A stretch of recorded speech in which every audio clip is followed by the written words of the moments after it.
យុវជននោះបានឲ្យអ្នកសុំទាន100យ៉នអ្នកណាដឹងថាអ្នកសុំទាននឹងជួយជាថ្នូរនឹងជំនួយរបស់ក្មេងប្រុសតាមពិតគាត់បានចែកម៉ាណារបស់គាត់ទៅយុវជននោះ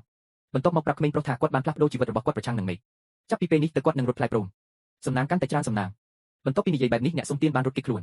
ហើយក្មេងប្រុសនោះឈរនៅនឹងកន្លែងមានការសង្ស័យកាន់តែច្រើនអំពីពាក្យរបស់អ្នកសុំទានគ្រាន់តែដោយសារតែវាមិនបានចំណាយពេលមួយរយៈពេលគាត់ហៀបនឹងទៅផ្ទះហើយឆ្លងផ្លូវប៉ុន្តែត្រូវបានបុកដោយឡានទំនើបក្មេងប្រុសបានដួលសន្លប់នៅនឹងកន្លែងនៅពេលគាត់ភ្ញាក់ឡើងម្ដងទៀតគាត់បានមកដល់ស្ថានីយ៍ប៉ូលីសសំណាងល្អការរងរបួសមិនធ្ងន់ធ្ងរទេអ្នកបើកបរស្រីភ្លាមបានផ្ដល់សំណងដល់គាត់ឮបែបនេះក្មេងប្រុសដឹងភ្លាមថាមានអ្វីមួយមិនត្រឹមត្រូវខ្ញុំបានគិតដោយខ្លួនឯងតើនេះជាអ្វីដែលអ្នកសុំទានបាននិយាយឲ្យសំណាងកាន់តែសំណាងអ្នកបើកបរស្រីឃើញថាគាត់នៅស្ងៀមគាត់បានបង្កើនសំណងដល់40.000នាក់ក្មេងប្រុសនេះរំភើបភ្លាមនៅពេលដែលឮវាវិនាទីបន្ទាប់គាត់បានដើរដោយផ្ទាល់ទៅអ្នកបើកបរស្រីបន្ទាប់មកយកទូរស័ព្ទដៃរបស់គាត់ចេញបើកកូដផ្ទេរខោហើយសុំឲ្យគាត់ទូទាត់ប្រាក់ជាបន្ទាន់អ្នកបើកបរស្រីក៏សប្បាយចិត្តដែលពេលផ្ទេរទៅឲ្យគាត់ហើយនៅពេលដែលគាត់បានធ្វើរួចគាត់បានចាក់ចេញមានតែពេលនោះទេដែលយុវជននោះដឹងថាអ្វីគ្រប់យ៉ាងដែលអ្នកសុំទានទៅតែនិយាយគឺជាការពិតដូច្នេះវិនាទីបន្ទាប់ក្មេងប្រុសមិនអាចរងចាំរត់ទៅផ្ទះបានទេហើយប្រាប់ម្ដាយរបស់គាត់អំពីរឿងនេះបាននិយាយថាគាត់ត្រូវបានប្ដូរតែម្ដាយខ្ញុំមិនជឿទេគ្រាន់តែដោយសារតែបុរសនោះមិនមានសំណាងតាំងពីគាត់នៅក្មេងអ្នកច្របាច់លើទឹកសូម្បីតែរាល់ពេលដែលខ្ញុំញ៉ាំមីកញ្ចប់ខ្ញុំដួលដោយគ្មានកញ្ចប់រដូវហើយដូច្នេះហើយអស់រយៈពេលជាច្រើនឆ្នាំម្ដាយបានព្យាយាមរារាំងក្មេងប្រុសមិនឲ្យនាំសំណាងអាក្រក់ដល់គ្រួសារទាំងមូលកុំឲ្យបុរសនោះញ៉ាំជាមួយគ្រួសារដាក់គាត់នៅតូចៗក្បែរគាត់ដើម្បីមើលភពផែនដីវាគ្មានប្រយោជន៍ទេសម្រាប់បុរសដែលដឹងពីរបៀបពន្យល់ខ្លួនឯងដូច្នេះភ្លាមនោះគាត់បានយកសាច់មាសពីកាបូបហើយប្រគល់ឲ្យម្ដាយរបស់គាត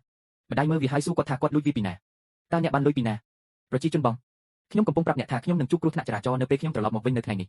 បុរសដែលវាខ្ញុំគឺជាមនុស្សចំនួនទី2ដ៏សម្បូរបែបបងលុយឲ្យខ្ញុំទាំងមូលចំនួន$40,000 ពិតឬ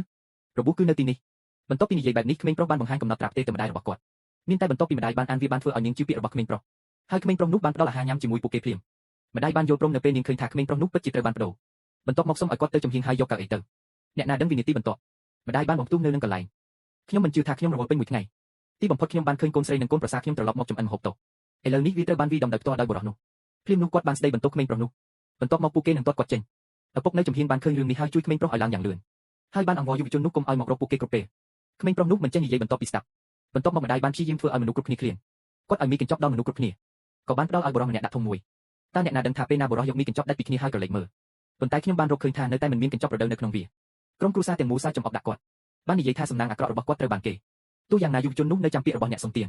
ខ្ញុំគិតថាខ្ញុំពិតជាអាចផ្ទេរបាននៅវិនាទីបន្ទាប់ដូច្នេះគាត់បើកភេសជ្ជៈនៅក្បែរគាត់ខ្ញុំមិនរំពឹងថានឹងឈ្នះឆ្នោតនោះទេមើលក្មេងសំណាងនេះដែលត្រូវចាប់ទឹកផឹកហាមែនទេខ្ញុំបានឈ្នះឆ្នោតការឈ្នះរង្វាន់ទី1មនុស្សគ្រប់គ្នាមានការភ្ញាក់ផ្អើលនៅពេលពួកគេបានឃើញវាបន្ទាប់មកឪពុកខ្ញុំបានយកដៃរបស់គាត់ឲ្យពិនិត្យមើលវាបានរកឃើញថារង្វាន់ទី1ពិតជាឡានអគ្គិសនីដោយមើលឃើញបន្ទាត់ការងារនេះក្រុមគ្រួសារខ្ញុំគិតថាក្មេងប្រុសនេះពិតជាមិនមានសំណាងទៀតទេទោះយ៉ាងណាគ្រាន់តែពេលនោះបុរសខ្លាំងពីរ3នាក់ស្រាប់តែផ្ទុះឡើងនៅខាងក្រៅទ្វារដរាបណាពីគឹមខាងទៀតចូលដល់មាត់ទ្វារគាត់បានស្រែកឲ្យពួកគេសងប្រាក់វិញប៉ុន្តែម្ដាយបានមើលវាដោយមើលទៅគួរឲ្យឆ្ងល់នៅលើមុខរបស់នាងនៅពេលមួយខ្ញុំគិតថាពួកគេនៅទីនេះដើម្បីសុំលុយក្មេងប្រុសប៉ុន្តែនៅពេលនេះកូនស្រីនិងកូនប្រសារបានលុតជង្គង់ដោយផ្ទាល់នៅចំពោះមុខពួកគេហើយខ្ញុំបានប្រាប់ពួកគេកាលពី1ខែមុនយើងយកជាបោទៅមន្ទីរពេទ្យដើម្បីពិនិត្យរាងកាយវិជ្ជបណ្ឌិតបាននិយាយថាជាបោមានបញ្ហាបេះដូងភ្នែកបេះដូងត្រូវការជំនួសឲ្យបានឆាប់តាមដែលអាចធ្វើទៅបានដូច្នេះខ្ញុំឲ្យនរណាម្នាក់ខ្ចីពីត្រីឆ្លាមខ្ចីនៅពេលដែលឪពុកម្ដាយបានហៅរឿងនេះពួកគេបានស្ដីបន្ទោសកូនស្រីរបស់ពួកគេដែលមិនបានប្រាប់ពួកគេអំពីរឿងសំខាន់បែបនេះទាន់ពេលទោះយ៉ាងណាកូនស្រីបាននិយាយថាគាត់ក៏មិនចង់បង្កបញ្ហាដល់ឪពុកម្ដាយដែរប៉ុន្តែម្ចាស់បំណុលនៅចំហៀងមិនមានពេលវេលាដើម្បីស្ដាប់អារម្មណ៍របស់ពួកគេទេដូច្នេះវិនាទីបន្ទាប់អ្នកប្រមានពួកគេឲ្យសងប្រាក់វិញយ៉ាងឆាប់រហ័សបើមិនដូច្នោះទេអ្នកនឹងចាប់ខ្លួនស្ត្រីនោះហើយទៅកម្មវិធីរាត្រីដើម្បីបញ្ចាំក្មេងប្រុសឃើញថាពួកគេនឹងវាយប្រហារប្អូនស្រីរបស់គាត់បោះជំហានទៅមុខដើម្បីបញ្ឈប់វាភ្លាមបន្ទាប់មកប្រាប់ពួកគេថាគាត់នឹងបង់លុយដែលបងស្រីគាត់ជំពាក់បន្ទាប់ពីម្ដាយបានហៅវានាងបានប្រាប់ក្មេងប្រុសមិនឲ្យញញ៉ៃនៅជុំវិញគ្រាន់តែគាត់មានលុយរាប់ម៉ឺនដុល្លារពីពេញរាងកាយរបស់គាត់ទោះជាយ៉ាងណាក៏ដោយក្មេងប្រុសបានប្រាប់ម្ដាយរបស់គាត់ឲ្យទុកវាចោលបន្ទាប់មកគាត់បានសួរបងស្រីម្ចាស់បំណុលថាតើពួកគេជំពាក់ពួកគេស្រុកប៉ុន្មានអ្នកណាដឹងថាម្ចាស់បំណុលបាននិយាយថាមាន1លានឬបែបនេះបងថ្លៃបានលោតចេញភ្លាមហើយនិយាយថាពួកគេដោះស្រាយបានតែ500.000អ្នកតើវាផ្លាស់ប្ដូរយ៉ាងម៉េចក្នុងមួយខែ1លានម្ចាស់បំណុលនិយាយថា500.000ផ្សេងទៀតគឺជាការប្រាក់យុវជននោះមិនបានយកចិត្តទុកដាក់ទេបន្ទាប់មកទុកឲ្យម្ចាស់បំណុលដកយកចេញ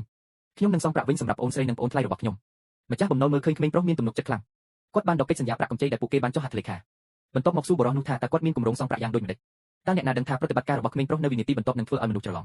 ខ្ញុំបានឃើញគាត់រត់ទៅចំហៀងបន្ទាប់មកគាត់បានវាយក្បាលរបស់គាត់ប្រឆាំងនឹងជញ្ជាំងគ្រាន់តែដោយសារតែគាត់ចង់ចាំពាក្យរបស់អ្នកសុំទានប្រសិនបើគាត់ចង់ផ្ទេរគាត់ត្រូវតែសំណាងមុនគេដូច្នេះវិនាទីបន្ទាប់អ្នកវាយជញ្ជាំងដូចជាឈួតប៉ុន្តែឪពុកម្ដាយនៅចំហៀងគិតថាក្មេងប្រុសនេះឈួតខ្ញុំនឹងបញ្ឈប់អ្នកតើអ្នកកំពុងធ្វើអ្វីគឺខ្ញុំនឹងប្អូនថ្លៃរបស់អ្នកដែលជំពាក់លុយយើងនឹងដោះស្រាយវាកុំគិតអំពីវាត្រូវឲ្យបងថ្លៃកុំគិតពីវាហើយបានប្រាប់ខ្ញុំថាកុំគិតអំពីវាទោះជាយ៉ាងណាក៏ដោយបុរសវ័យក្មេងមានអារម្មណ៍ថានេះមិនគ្រប់គ្រាន់ទេយើងត្រូវរកវិធីផ្សេង